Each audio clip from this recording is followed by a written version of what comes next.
राहुल की काफी दिनों से अपनी पत्नी से झगड़ा चल रहा था।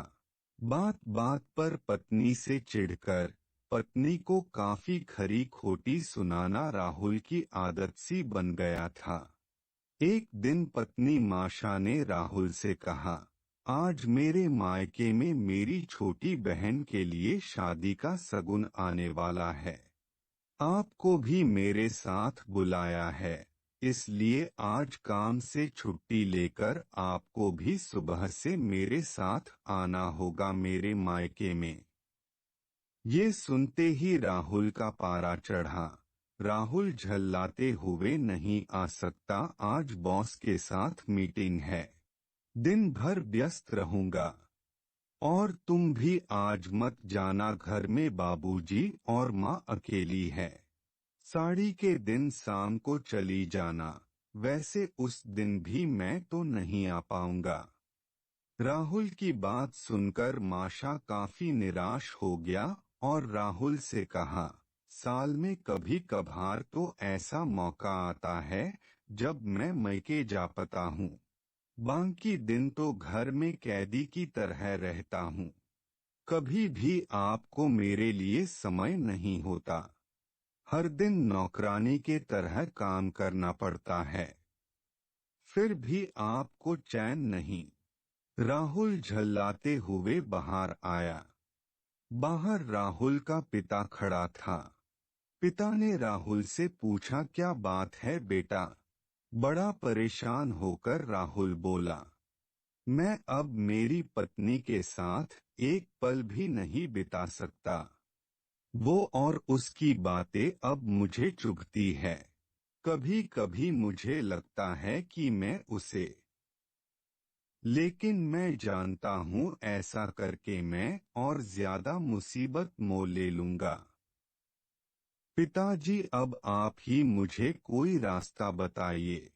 पिता ने एक गहरी सांस भरी और बोले, देख बेटा, मैं तुम्हें तुम्हारी पत्नी से छुटकारा दिला सकता हूँ। मेरे पास एक पाउडर है जो धीमे असर करता है, जो व्यक्ति को धीरे धीरे हमेशा के लिए राम नाम सत करता है। इस तरह किसी को शक भी नहीं होगा।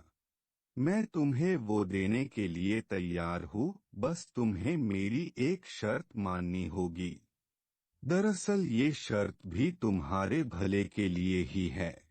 तुम्हें आज से ही अपनी पत्नी से अच्छा व्यवहार करना होगा, उससे प्यार से बात करनी होगी, उसकी हर बात को प्यार से मानना होगा। किचन और घर की काम में भी उसकी मदद करनी होगी। उसे पत्नी की तरह नहीं, तुम्हारा पहला प्यार की तरह ख्याल रखना होगा। उसकी बातें, उसकी शिकायतें सुननी होगी, और ये सब इसलिए ताकि जब वो मरे तो किसी को तुम पर शक ना हो। थोड़ी देर तक वहां एक शांति छाई रही।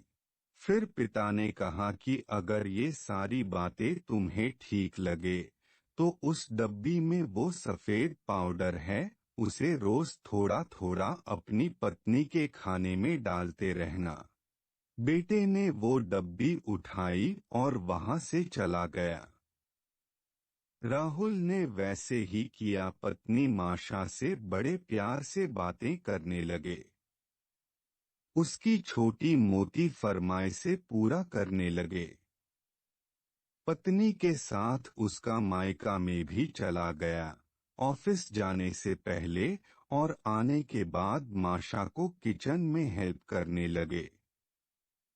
पत्नी को बातों बातों में छेड़ना और प्यार भरी तकरार को अब राहुल एंजॉय करने लगा था।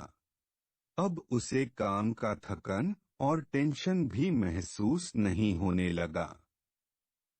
घर में पत्नी के साथ दिन कैसे बीतता है पता ही नहीं चलता था। कुछ दिनों बाद बेटा फिर से जब पिता के पास वापस लौटा तो उसकी आंखों में आंसू थे, उसके चेहरे पर ग्लानि की भावना थी। वह अपने पिता के पैरों में गिर पड़ा और बोला, पिताजी मैं अब अपनी पत्नी को कुछ नहीं करना चाहता। मैं उससे बहुत प्यार करता हूँ। आप उस पाउडर का असर खत्म हो जाए ऐसा कुछ कीजिए। पिता हल्की मुस्कान से अपने बेटे को उठाया और बोला, डरो मत, उस डब्बी में शक्कर का पाउडर था। असली कड़वाहट तो तुम्हारे मन में था। वह शक्कर का पाउडर ने अब तुम्हारी जिंदगी में मिठास लाना शुरू कर दिया। और मैंने जो तुम्हें शर्तें बताई थी वो उस कड़वाहट का तोड़ था। जब अपने मन में द्वेष, ईर्ष्या, गुस्सा, शक जैसे जहर को बना देते हो तो वह आपको अपनों से दूर कर ही देते हैं।